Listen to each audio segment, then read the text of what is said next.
Hello friends, હું જ્યોતિ ગજ્જર સુરતથી.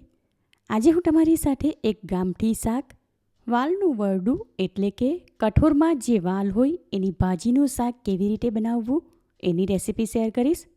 દરેક પ્રકારની ભાજીમાં પુષ્કળ પ્રમાણમાં ફાઇબર સમાયેલા હોય છે, એમ આ ભાજી પણ આપણા શરીર માટે ખૂબ જ ગુણકારી. ઉનાળાની ઋતુ પૂરી થવા આવે ત્યારથી લઈને શિયાળાની મોસમ શરૂ થાય ત્યાં સુધી આ ભાજી માર્કેટમાં જોવા મળે અને આ શાક આપણા દાદા દાદીના સમયથી ચાલતું આવ્યું છે. આપણે બનાવશું તો છોકરાઓને આવું કોઈક શાક પણ હોય છે એની ખબર પડશે. માટે સિઝનમાં મળતું આ શાક એકવાર ચોક્કસ બનાવવું જોઈએ. તો ચાલો આજની આ મજેદાર રેસીપી શરૂ કરીએ. શાક બનાવવા માટે મેં અહીં 3 જોડી વજનમાં 250 ગ્રામ વાલની ભાજી લીધી. કઠોળમાં જે વાલ હોય એને જમીનમાં રોપીને આ ભાજી ઉગાડવામાં આવે. તમે જોઈ શકો છો આ ભાજીની ઉપર નાના નાના કૂણા વાલ દેખાય છે.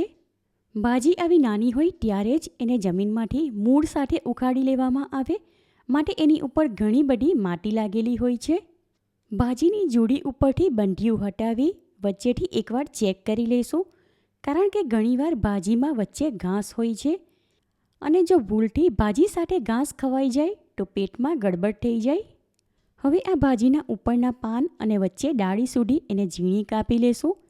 નીચે જડનો ભાગ છે એ હટાવી દઈશું. હવે આ કાપેલી ભાજી એક વાસણમાં લઈને બાકીની 2 જોડી પણ આ જ પ્રમાણે કાપી લઈએ. ભાજીની 3 જોડી કાપીને આ વાસણમાં લઈ લીધી. હવે એને 4 થી 5 વાર પાણી વડે સારી રીતે ધોઈ લઈશું, એટલે એની ઉપર જે માટી લાગેલી હોય એ નીકળી જાય. ભાજી સારી રીતે ધોઈને ચોખ્ખી કરી લીધી. હવે એને પ્રેશર કૂક કરીશું, કારણ કે આમ તો આ ભાજી કૂણી પણ બળછટ હોય છે, માટે ચડતા વાર લાગે. ભાજી બાફવા માટે એક પ્રેશર કુકરમાં 1 કપ જેટલું પાણી લઈને સ્ટવ ઉપર ગરમ કરવા મૂકી દીધું. પાણીમાં 5 ટીસ્પૂન જેટલું મીઠું અને 5 ટીસ્પૂન જેટલી ખાંડ ઉમેરીને મિક્સ કરી લઈએ. ત્યાર પછી એમાં ધોઈને રાખેલું વરડું ઉમેરું છું. હવે કુકરનું ઢાંકણ બંધ કરી દઈએ. ત્યાર પછી એમાં 3 વિસલ આવે એટલે ગેસ ફ્લેમ ઓફ કરી દઈશું.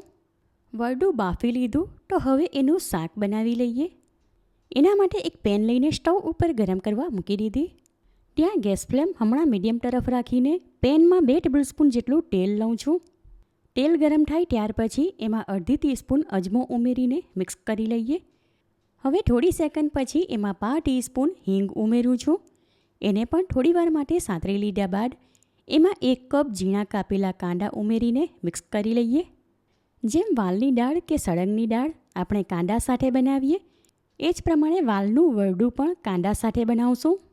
હવે થોડીવાર માટે પેન ઉપર ઢાંકણ લગાવી દઈએ, એટલે એમાં વરાળ ભેગી થશે. એમાં કાંદા જલ્દીથી બફાઈને નરમ થઈ જશે. ટોટલ 5 થી 6 મિનિટ માટે કાંદા ઢાંકીને થવા દેશું. વચ્ચે 2 મિનિટ પછી પેન ઉપરથી ઢાંકણ હટાવીને એમાં હલાવી લેશું, એટલે કાંદા એક સાઈડેથી દાજી ન જાય. 5 થી 6 મિનિટ માટે કાંદા ઢાંકીને થવા દીધા, એટલે હવે એ ચરીને નરમ થઈ ગયા અને એનો કલર પણ બદલાઈ ગયો. માટે આ ટાઈમ પર આમાં 1 ટીસ્પૂન વાટેલા લીલા મરચાં, 1 ટીસ્પૂન વાટેલું આદું લસણ, 1 ટીસ્પૂન ધાણા જીરું પાવડર, અડધી ટીસ્પૂન હળદર અને અડધી ટીસ્પૂન લાલ મરચું ઉમેરી દરેક મસાલાને કાંદા સાથે સારી રીતે મિક્સ કરીને થોડીવાર માટે સાંતળી લઈએ. મસાલા થોડીવાર માટે સાંતળી લીધા એટલે એમાંથી તેલ છૂટું પડી ગયું. હવે આમાં બાફેલું વરડું પાણીમાંથી નીતારીને ઉમેરું છું. ભાજી બાફી એ પાણી હમણાં ફેંકવાનું નથી, કારણ કે આ શાકમાં પાણીની જરૂર હશે તો એ જ પાણી ઉમેરશું. ભાજી બાફી એમાં મીઠું નાખ્યું હતું અને લીલા મસાલામાં પણ મીઠું નાખેલું હોય છે, માટે હમણાં આ શાકમાં અડધી ટીસ્પૂન જેટલું મીઠું ઉમેરું છું. હવે થોડીવાર માટે આ શાક ઢાંકીને થવા દઈએ, એટલે ભાજીમાં દરેક મસાલાના ફ્લેવર સારી રીતે આવી જાય. 2 થી 3 મિનિટ માટે શાક ઢાંકીને થવા દીધું. હવે પેન ઉપરથી ઢાંકણ હટાવીને શાકમાં હલાવી લઈએ. ટેસ્ટને બેલેન્સ કરવા શાકમાં 1 ટીસ્પૂન ખાંડ ઉમેરું છું, જે તમે તમારા ટેસ્ટ પ્રમાણે પ્લસ માઇનસ કરી શકો. હવે ખાંડ ઉમેર્યા પછી શાક ઢાંક્યા વગર લો ફ્લેમ પર થવા દેશું, એટલે ખાંડ ઓગળીને એમાં સારી રીતે મિક્સ થઈ જાય. શાક તૈયાર છે તો હવે એમાં 2 ટેબલસ્પૂન જેટલી ઝીણી કાપેલી કોથમીર ઉમેરીને ગેસ ફ્લેમ ઓફ કરી દઉં છું. ત્યાર પછી આ શાક સર્વ કરવા માટે એક સર્વિંગ બાઉલમાં કાઢી લઈએ. એકદમ ટેસ્ટી વાલનું વરડું કે વાલની ભાજીનું ગરમા ગરમ શાક તૈયાર છે. હમણાં કેરીની સિઝનમાં કેરીનો રસ હોય એટલે સાથે ખાવા માટે આવા કોરા શાક બનાવી શકાય. તો ફૂલ ઓફ ફાઇબર અને શરીર માટે ગુણકારી એવા આ શાકની રેસીપી તમે ટ્રાય કરો. ઘરમાં વડીલોને ચોક્કસ પસંદ આવશે અને છોકરાઓને ભલે પસંદ ન આવે પણ તમે બનાવીને એમને ટેસ્ટ કરાવો. તમને મારી આ રેસીપી કેવી લાગી એ કમેન્ટ કરીને જણાવો. પસંદ આવી હોય તો વિડીયોને લાઇક અને શેર કરો. ચેનલ પર નવા હો તો સબસ્ક્રાઈબ કરીને બાજુમાં આપેલા બેલ આઇકન પર ક્લિક કરો એટલે આવનાર દરેક નવી રેસીપીઓની જાણકારી તમને મળતી રહે. ફરી મળીશું એક નવી રેસીપી સાથે. Eat healthy and stay healthy.